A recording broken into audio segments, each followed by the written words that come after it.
কিছুতেই সম্ভব নয়, কোনো মতেই সম্ভব নয়, কারোর পক্ষে সম্ভব নয়। তারা প্রমাণের পিছনে লেগে যায়। অতএব এইটা হচ্ছে আত্মা, প্রুফ করার জন্য লেগে যাচ্ছে তারা। আবারও বলছি, সবার পক্ষে বোঝা সম্ভব নয়। Only 2% people will understand, rest will not. আশা আকাঙ্ক্ষা, নিজের আবেগ, নিজের ইমোশনস, এই সমস্ত গুলি মারো, ফালতু জিনিস, এই সমস্ত কিচ্ছু না, গুলি মারো এগুলোকে।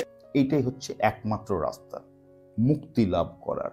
এইটাই হচ্ছে একমাত্র উদ্দেশ্য জীবনের। সমস্যা শুরু হচ্ছে এই জায়গাটা থেকেই, যে আমি এই ভিডিওতে বলে দিয়েছিলাম যে মন আর বুদ্ধির কম্বিনেশন হচ্ছে আত্মা। এখান থেকেই সমস্যার সৃষ্টি। মন আর বুদ্ধির কম্বিনেশন আত্মা কিভাবে হতে পারে? অনেক কিছু প্রশ্ন এসছে। এমন অনেক প্রশ্ন বেসিক্যালি তাদের থেকে এসছে যারা এই আধ্যাত্মিক জগতে মানুষ, যারা সো কল্ড আধ্যাত্মিকতা নিয়ে আলোচনা করে, যারা বইয়ের ভাষা থেকে বেরিয়ে বুঝতে পারে না বা বুঝতে চায় না, বা যেটা তাদেরকে বুঝিয়ে দেওয়া হয়েছে তারা সেইটাকেই ধরে নিয়েছে আসল জিনিস, ওই উদাহরণটাকেই। বেশিরভাগ প্রশ্ন তাদের থেকে এসছে। আমি তাদেরকে নিয়ে চিন্তিত মোটেই নই। আমি এই ভিডিওটা বানাচ্ছি বেসিক্যালি তাদের জন্য যারা শিখতে চায়। আসলে তাদের সমস্যা হচ্ছে এইটাই যে আমি এক ধরনের মন্তব্য করে দিয়েছি এবং তারা এক ধরনের মন্তব্য অনেক দিন ধরে শুনে আসছে, যে তারা কনফিউজড, কিন্তু তারা শিখতে চায়। তাদের থেকেও আমার কাছে প্রচুর প্রশ্ন আসছে। বেসিক্যালি আমার ভিডিও যারা দেখেন আপনারা, আমি আপনাদের কথা বলছি, তো তাদের জন্য আজ বেসিক্যালি ভিডিওটা। আমি কেন বলেছিলাম যে মন আর বুদ্ধির কম্বিনেশন হচ্ছে আত্মা? দেখুন, আমার ভিডিওগুলো বেসিক্যালি যে আলোচনাগুলো করছি আমি ভিডিওতে, এইগুলো হচ্ছে বেসিক্যালি আমার প্রত্যেকটা ভিডিওই, ম্যাক্সিমাম ভিডিওই টেলার মেড ভিডিও। আমার ভিডিওর অর্থ বুঝতে গেলে প্রথমে দেখতে হবে যে আমি ভিডিওর প্রথমে যে প্রশ্নটা পড়ছি সেই প্রশ্নটা কি। তো আমার ভিডিও সেই প্রশ্ন অনুযায়ী টেলার মেড করা থাকে। যেমন পার্টিকুলার এই ভিডিওটাতে কোনো প্রশ্ন নেই, কিন্তু আমি একটা জেনারেল টপিক নিয়ে আলোচনা করছি। এরকম ভিডিও আমার খুব চ্যানেলে কমই আছে, কিন্তু 90% ভিডিও হচ্ছে আমার কোয়েশ্চেন অ্যান্সার রিলেটেড ভিডিও।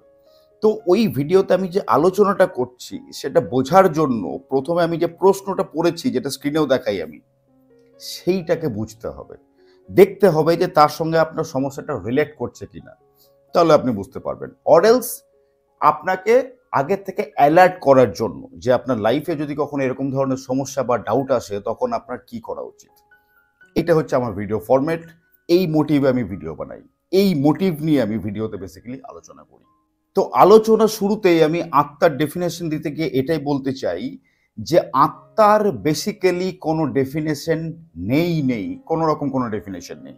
কেননা আত্মার যদি ডেফিনেশন আমরা দিতে পেরে যাই তাহলে আত্মা কিন্তু আর অপরা প্রকৃতির বস্তু বা বিষয় রইল না, আত্মা কিন্তু এই পরা প্রকৃতির বিষয় বা বস্তু হয়ে গেল। আর যদি এই প্রকৃতির বিষয়বস্তু হয়ে যায় সেটা, তাহলে সেটা মেটেরিয়ালিস্টিক হয়ে গেল। কিন্তু আত্মা তো মেটেরিয়ালিস্টিক নয়, সে তো নিরাকার, সে তো নির্বিকার, সে তো অসীম, সম্ভব নয়। সুতরাং আত্মার কোনো ডেফিনেশন হয় না। এটাকে এক্সাম্পল দিয়ে আমরা বোঝাতে পারি, যাতে করে সেই বোধ থেকে আমরা উপলব্ধ করতে পারি, রাইট? তো ওই ভিডিওটাতে আমি যেটা বলেছিলাম বেসিক্যালি, যে ভিডিওটা কথা বললাম স্টার্টিংয়ে যেটা দেখালাম, তো ওখানে আমি বলেছিলাম মন আর বুদ্ধির কম্বিনেশন হচ্ছে আত্মা। তার মানে আমি কি বোঝাতে চাইছি? তার মানে এটা নয় যে মন আর বুদ্ধিকে মিক্স করে দিলে আত্মা হয়ে যাবে, যেমন চিনি আর জল মিশিয়ে দিলে শরবত হয়ে যাবে। It's not like that. দেখুন, ব্যাপার হচ্ছে আমাদের জীবনের উদ্দেশ্য হচ্ছে আত্মা অবধি যাওয়া। আত্মা বলতে এখানে আমি সত্যকে বোঝাচ্ছি, দ্য আলটিমেট ট্রুথ। তো ওই অবধি পৌঁছানো, এই যে জার্নিটা, রাইট, এইটাই হচ্ছে আমাদের জীবনের উদ্দেশ্য। এবার ওই অবধি পৌঁছাতে গেলে আমাদের কি করতে হবে? আমাদের মন আর বুদ্ধিকে উন্নত করতে হবে। অর্থাৎ আত্মা পর্যন্ত যদি আমাদেরকে পৌঁছাতে হয় তাহলে তার একমাত্র রাস্তা হচ্ছে আমাদের মন আর বুদ্ধি। তো এটার কম্বিনেশন, রাইট? তার মানে এটা নয় যে তার মিক্স। অর্থাৎ আমি যেটা বোঝাতে চাইছি সেটা হচ্ছে মন আর বুদ্ধির সমন্বয়। এই সমন্বয়ের মাধ্যমে আমাদেরকে আত্মা অবধি পৌঁছাতে হবে। বইয়ে যেরকম ভাষায় লেখা থাকে আত্মার ডেফিনেশন, আমিও চাইলে সেরকম আত্মার ডেফিনেশন দিতেই পারি, যে জীবের চেতনার মধ্যে যে চিৎকণা তাকে বলা হয় আত্মা। বোঝা গেল? কিছু ঢুকলো এখানে? কিছুই ঢুকলো না। এই কারণের জন্য আমি জিনিসটাকে সহজ করে বোঝানোর জন্য আমি বলেছিলাম মন আর বুদ্ধির কম্বিনেশন হচ্ছে আত্মা। আমি পারলে ওখানে মিক্স কথাটা ইউজ করতে পারতাম, আমি করিনি। আমি কি বলেছিলাম? কম্বিনেশন। বাংলাতে আমি শুধু বলিনি সমন্বয়। এবার যদি কোনো শব্দের অর্থ যদি আমরা বুঝতে না পারি, তার জন্য ডিকশনারি আছে, সেটাও কি আমাকে এক্সপ্লেন করতে হবে? এটা তো বাচ্চাদের বিষয় হয়ে গেল তাহলে একদম। এখানে আমার ওই 3 ইডিয়টস সিনেমাটার ওই পার্টিকুলার সিনটা মনে পড়ছে, যেখানে আমির খান মেশিনের এক্সাম্পল দিয়েছিল। এক্সাম্পল না, বেসিক্যালি ওখানে ব্যাখ্যা করেছিল, প্যান্টের চেনটাকে ওপর নিচে up down up down up down করে বলেছিল যে এইটাই মেশিন একটা। তো তাকে টিচার প্রশ্ন করেছিল, ভাই एग्जाम में जाके क्या लिखोगे? Up down up down up down out. তো আমার ক্ষেত্রে জিনিসটা অনেকটা এরকম হয়ে গেল। আমি মেশিনের এক্সাম্পল ওই প্যান্টের চেন আপ ডাউন করে বুঝিয়ে দিয়েছিলাম, যেটা মানুষের পছন্দ হলো না। যারা শিখতে চায় তাদের কথা বলছি না, কিন্তু যারা নিজেকে ওই পার্টিকুলার একটা গণ্ডির মধ্যে আবদ্ধ করে রেখেছে, ওই গণ্ডি থেকে যারা বেরিয়ে আসতে চায় না বা বেরিয়ে আসতে ভয় পায়, আমি তাদের কথা বলছি, রাইট? তো চাইলে আমিও এরকম টাইপের এক্সাম্পল দিতেই পারি। যেরকম এক্সাম্পল বাজারে খুব চলে, টর্চের ব্যাটারি, তার মধ্যে রাসায়নিক পদার্থ, বা গাড়ি, তার ইঞ্জিন, তার তেল, এই সমস্ত অনেক কিছু চলে এক্সাম্পল। আমি চাইলে সে সমস্ত বলতেই পারতাম, কিন্তু আমি জিনিসটাকে আরো সহজভাবে বোঝাতে চাইলাম যে আত্মার অ্যাকচুয়ালি কোনো ডেফিনেশন হয় না। আমাদের জীবনে যেটা উদ্দেশ্য সেটা হচ্ছে আত্মা পর্যন্ত যাত্রা, বা আত্মার উদ্দেশ্যে যাত্রা, বা সত্যের উদ্দেশ্যে যাত্রা, যেটা আমাদের জীবনের প্রধান এবং প্রথম উদ্দেশ্য। সেই যাত্রার জন্য আমাদেরকে যেটা উন্নত করতে হবে সেটা হচ্ছে আমাদের মন আর বুদ্ধি, তার সমন্বয়, তার কম্বিনেশনকে আমি আত্মা বলেছিলাম। আর বাস্তবিক অর্থে দেখতে গেলে আমরা প্রত্যেক মানুষই কিন্তু আসলে এটার জন্য ছটফট করছি। অর্থাৎ কিসের জন্য? শান্তির জন্য। তাহলে এখানে আত্মার আর একটা নাম বেরিয়ে চলে এলো, কিন্তু শান্তি। আমি বারবার বলছি, আত্মার ডেফিনেশন হয় না, সম্ভব নয়। এটাকে উপলব্ধি করতে হবে। আমি যে কথাগুলো বলছি এগুলো হচ্ছে এক একটা এক্সাম্পল, রাইট? এক একটা উদাহরণ। এই উদাহরণগুলোকে বুঝতে হবে, বুঝে উপলব্ধি করতে হবে, রিয়েলাইজেশন করতে হবে, যেটা ভাষায় প্রকাশ করা অসম্ভব। এরকম এক্সাম্পল দিয়ে করা যেতে পারে, যেরকম আমি ভাবে করছি। তো যে জিনিসটার জন্য এই যে দুনিয়াতে এত লড়াই ঝগড়া, এত ঝামেলা, এত সমস্যা, কিসের জন্য? মানুষ শান্তি চায়। এবার মানুষ ভাবছে যে আমি ওই জিনিসটা পেয়ে গেলে শান্তি পাবো, গাড়ি পেয়ে গেলে শান্তি পাবো, বাড়ি পেয়ে গেলে শান্তি পাবো, একটা ভালো বউ পেয়ে গেলে শান্তি পাবো। মেয়েরা ভাবছে যে একটা হ্যান্ডসাম যদি আমার বয়ফ্রেন্ড হয়ে যায় বা স্বামী হয়ে যায় তাহলে আমি শান্তি পাবো। কিন্তু কিছুদিন পর গিয়ে দেখা যাচ্ছে যে আসলে সেটা নয় যেটা ভেবেছিল, হলো না। অর্থাৎ একটা ইলিউশন ক্রিয়েট হয়েছিল, একটা ভুল ধারণা ক্রিয়েট হয়েছিল। এটার জন্যই তো সমস্ত মানুষ ছটফট করে বেড়াচ্ছে। কিসের জন্য? শান্তি পাওয়ার জন্য। সুতরাং আত্মার আরো একটা নাম বেরিয়ে চলে এলো, তাহলে শান্তি। আমাদের মানুষের মধ্যে আরো একটা ভুল ধারণা থাকে যে আমাদের শরীরের মধ্যে আত্মা থাকে এবং এই আত্মা হচ্ছে পরমাত্মার একটা অংশ। এটা সব থেকে বড় ভুল ধারণা। আত্মা তো সর্বত্র বিরাজমান, সে তো জিরোকে ভেঙে কিভাবে কিছু পাওয়া যাবে? সম্ভব কি? পাওয়া সম্ভব নয়। তো আত্মা সর্বত্র বিরাজমান, সর্বত্র। যেদিকে তাকাবো সেদিকে আত্মা পাওয়া যেত। আমার এই হাতের লোম, সেখানেও আত্মা রয়েছে। মাথার চুল, সেখানেও আত্মা রয়েছে। আমার গালের স্কিন, সেখানেও আত্মা রয়েছে। এই পুরো প্রকৃতিতে আত্মা রয়েছে। তো আত্মাকে ডিভাইড করা সম্ভব নয়। আমরা এটাকে আমাদের 3D বুদ্ধি দিয়ে বুঝতে পারবো না। আমাদের যে 3D থট প্রসেস রয়েছে সেটা দিয়ে বুঝতে পারবো না। 3D থট প্রসেস কি? সিনেমাতে যে সমস্ত 3D আমরা দেখতে পাই আজকাল 3D স্ক্রিনে, 3D বলতে যেটা বোঝায় সেটা হচ্ছে সামনে পিছনে, ওপর নিচে, ডায়ে বাঁয়ে। সামনে পিছনে, ডায়ে বাঁয়ে আর ওপর নিচে। এর বাইরে ব্রেনে কিছু আসছে না তো। আত্মা হচ্ছে তার থেকে উপরে। So beyond 3D imagination. ওই পর্যন্ত আমাদের ইমাজিনেশন পৌঁছাতেই পারবে না, তাহলে তার ব্যাখ্যা বা ডেফিনেশন আমরা দেব কিভাবে? কিন্তু সেই জায়গায় আমাদেরকে পৌঁছাতে হবে, কারণ সেটাই হচ্ছে পরম সত্য, যেটা অপরা প্রকৃতির। এই উদ্দেশ্যে যাত্রা করতে হবে। আমাদের জীবনের প্রত্যেকটা কর্ম সেই উদ্দেশ্যে হতে হবে, এবং সেই উদ্দেশ্যে আমাদের জীবনের প্রত্যেকটা কর্ম যদি আমরা করতে চাই তাহলে আমাদেরকে আমাদের মন আর বুদ্ধিকে উন্নত করতে হবে। ওই জন্য আমি ওই ভিডিওটাতে এটাও বলেছিলাম যে মন আর বুদ্ধির সব থেকে যে উন্নত কম্বিনেশন সেটাকে বলে ভালো আত্মা, আর মন আর বুদ্ধি সব থেকে যেটা নিম্নতম কম্বিনেশন, সেটাকে বলে দুরাত্মা। সো বেসিক্যালি এখানে আত্মা বা পরমাত্মা বলে কিচ্ছু হচ্ছে না, একটাই জিনিস, সেটা হচ্ছে আত্মা, তার আরেকটা নাম হচ্ছে পরমাত্মা, বোথ সেম। আমরা যেটাকে আত্মা বলছি সেটা আমাদের অহম, আর কিচ্ছু না। আর অহম সবসময় এটাই চাই যে কেউ আমাকে আত্মা বলে দিক। কেন? কারণ অহম হচ্ছে মিথ্যা, আর মিথ্যা সবসময় এটাই চাই যে কেউ এসে আমাকে সার্টিফাই করে দিক যে আমি সত্যি, আর আমরা সেটা করে দিচ্ছি। এই ভিডিওটা যখন আমি বানিয়েছিলাম আহম ব্রহ্মাস্মি, ওখানে আমি বেসিক্যালি এই জিনিসটাই কিন্তু আলোচনা করেছিলাম। যখন আমরা বুঝতে পারবো অহমকে, এবং তারপরে অহমের পরে যখন ব্রহ্মর দিকে যাত্রা করব, যখন আস্তে আস্তে ব্রহ্মকে রিয়েলাইজ করতে স্টার্ট করব, ব্রহ্মকে পুরোপুরি রিয়েলাইজ করা সম্ভব নয়, কিন্তু আত্মাই কিন্তু আসলে ব্রহ্ম।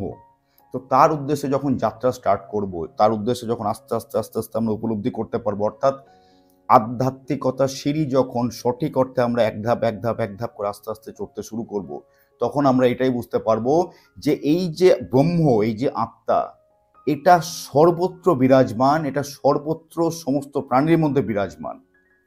তখন আমি এই কথাটাও বলেছিলাম এই ভিডিওটাতে, যে তখন যখন আমরা অন্য প্রাণীর মাংস খাবো, সে মাছ হোক, মুরগি হোক বা অন্য কোনো প্রাণী, তখন আমরা এটাই উপলব্ধি করতে পারবো যে আসলে আমি আমারই মাংস খাচ্ছি বা আমাদের প্রিয়জনদের মাংস খাচ্ছি। বুঝতে হবে জিনিসগুলো। আমি আবারও বলছি, আমার প্রত্যেকটা ভিডিও হচ্ছে টেলার মেড। দেখতে হবে যে প্রশ্নটা কি রয়েছে, তার বেসিসে আমি কি উত্তর দিচ্ছি। ওই উত্তরটাকে ধরে নিলে চলবে না, কিন্তু ওই উত্তরটাকে ধরে নিলেই কিন্তু ভুল হয়ে যাবে। দেখুন, আধ্যাত্মিক নলেজ কখনো প্রুফ করা সম্ভব নয়। আমাদের যেরকম ভৌত জ্ঞান হয়, আমাদের বিভিন্ন রকম ভৌত নলেজ, ফিজিক্যাল নলেজ যেগুলোকে বলি, যেগুলো স্কুল কলেজ বিভিন্ন জায়গাতে পড়াশোনা করানো হয়, সেগুলোকে প্রমাণ করা সম্ভব। আপনি শেষ পর্যন্ত নিচে গিয়ে লিখে দিতে পারবেন হ্যান্স প্রুভড, অতএব এটা প্রমাণিত। আধ্যাত্মিক নলেজকে প্রমাণিত করা সম্ভব নয়, এটাকে উপলব্ধি করতে হবে। আধ্যাত্মিক জ্ঞান, আধ্যাত্মিক নলেজ যদি প্রমাণিত হয়ে যায়, তাহলে আধ্যাত্মিকতার যে মূল বিষয়বস্তু আত্মা, আবারও বলছি, সেটা তাহলে অপরা প্রকৃতিরা থাকবে না, পরা প্রকৃতিতে চলে আসবে। অর্থাৎ সেটাও কিন্তু মেটেরিয়ালিস্টিক হয়ে গেল। অর্থাৎ এখানে কি হলো তাহলে? অহম জিতে গেল, আত্মা হেরে গেল, পরম ব্রহ্ম হেরে গেল। সম্ভব এটা কখনো? কোনোদিনই সম্ভব নয়, কিছুতেই সম্ভব নয়। ওই জন্য আমি আবার বলছি, আত্মার বেসিক্যালি কোনো ডেফিনেশন হয় না, এটাকে উপলব্ধি করতে হবে, এবং প্রত্যেকটা মানুষকে এটা উপলব্ধি করতে হবে। এই যে এক্সাম্পলগুলো দিচ্ছি, এই এক্সাম্পলগুলো শুনে বুঝে চিন্তন করতে হবে, মনন করতে হবে, তবেই সেটা উপলব্ধি করতে পারবে। এবং তার জন্য আমি আবারও বলে দিই, আমার প্রত্যেকটা প্রায় ভিডিওতে যেটা আমি বলি, যে মানুষকে নিজের সঙ্গে সময় কাটাতে হবে। এই জগতে চিৎকার চেঁচামেচি হইহট্টগোলের মধ্যে যদি আমরা ব্যস্ত থাকি, জীবনে কোনোদিন সম্ভব নয়, কিছুতেই সম্ভব নয়, কোনো মতেই সম্ভব নয়, কারোর পক্ষে সম্ভব নয়। আর এইটাও আমি আমার লাস্ট ভিডিওতেই বলেছিলাম যে উন্নতি শুধুমাত্র 2% মানুষের হয়, বাকি 98% মানুষের হয় না। তারা এই আধ্যাত্মিক নলেজকে নিয়ে, আধ্যাত্মিক জ্ঞানকে নিয়ে পাণ্ডিত্য ফলাতে শুরু করে দেয়, তারা প্রমাণের পিছনে লেগে যায়। অতএব এইটা হচ্ছে আত্মা, প্রুফ করার জন্য লেগে যাচ্ছে তারা। অতএব এইটা হচ্ছে রাম, প্রুফ করার জন্য উঠে পড়ে লেগে গেল। অতএব এইটা হচ্ছে কৃষ্ণ, প্রুফ করার জন্য উঠে পড়ে লেগে গেল। সম্ভব নয় কোনোদিন প্রুফ করা, এটা উপলব্ধির বিষয়, এটা অপরা প্রকৃতির জিনিস। এই পরা প্রকৃতিতে জীবনে কোনোদিন সম্ভব নয় এটাকে প্রুফ করা।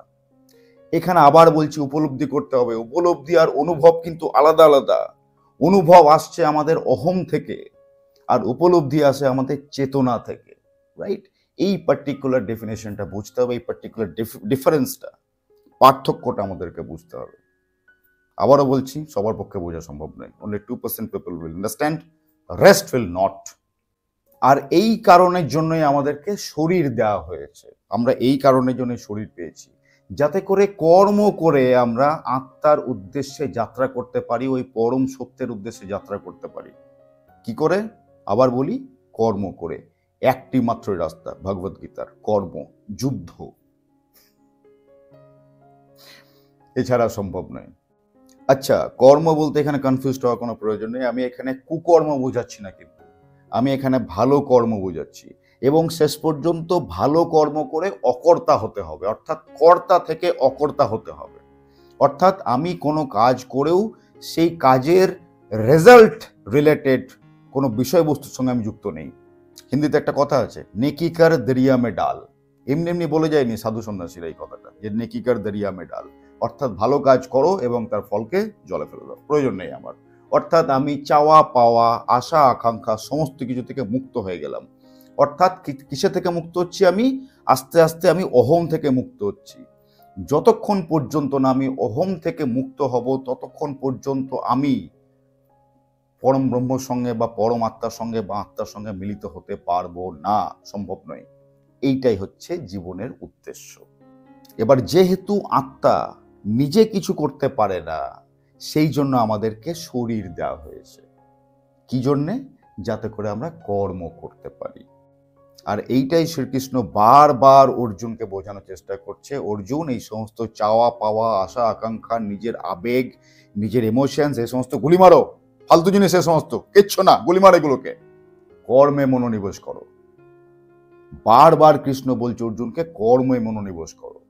কাল কি হবে, গতকাল কি হয়েছে, এই সমস্ত বাচ্চাদের চিন্তা ভাবনা।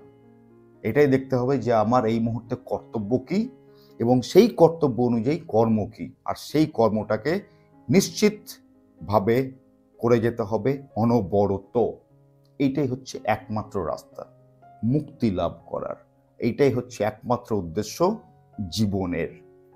সুতরাং যত জলদি সম্ভব আমাদেরকে এই সমস্ত ভুল ধারণা থেকে বেরিয়ে আসতে হবে, এই সমস্ত কুসংস্কারগুলো থেকে বেরিয়ে আসতে হবে, আধ্যাত্মিকতা রিলেটেড। এছাড়া অন্য কোনো রাস্তা নেই। ধীরে ধীরে ধীরে ধীরে অহংকে ত্যাগ করতে হবে এবং ধীরে ধীরে ধীরে ধীরে সত্যকে অ্যাকসেপ্ট করতে হবে, আত্মার দিকে যাত্রা করতে হবে।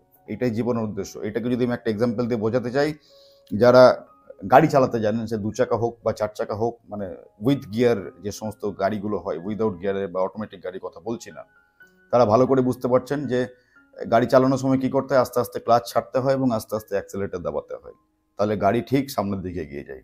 ঠিক সেরকমই, যেমন অ্যাক্সেলেরেটর ছাড়তে হচ্ছে, তো অহমকে আস্তে আস্তে ছাড়তে হবে এবং অ্যাক্সেলেরেটর আস্তে আস্তে দাবাতে হবে, প্রেস করতে হবে, অর্থাৎ সত্যকে আস্তে আস্তে অ্যাকসেপ্ট করতে হবে। তাহলে ঠিক যেমন গাড়ি সামনের দিকে এগিয়ে যাচ্ছে, আমাদের জীবনও সামনের দিকে এগিয়ে যাবে, আর তবেই আমরা মুক্ত হতে পারবো।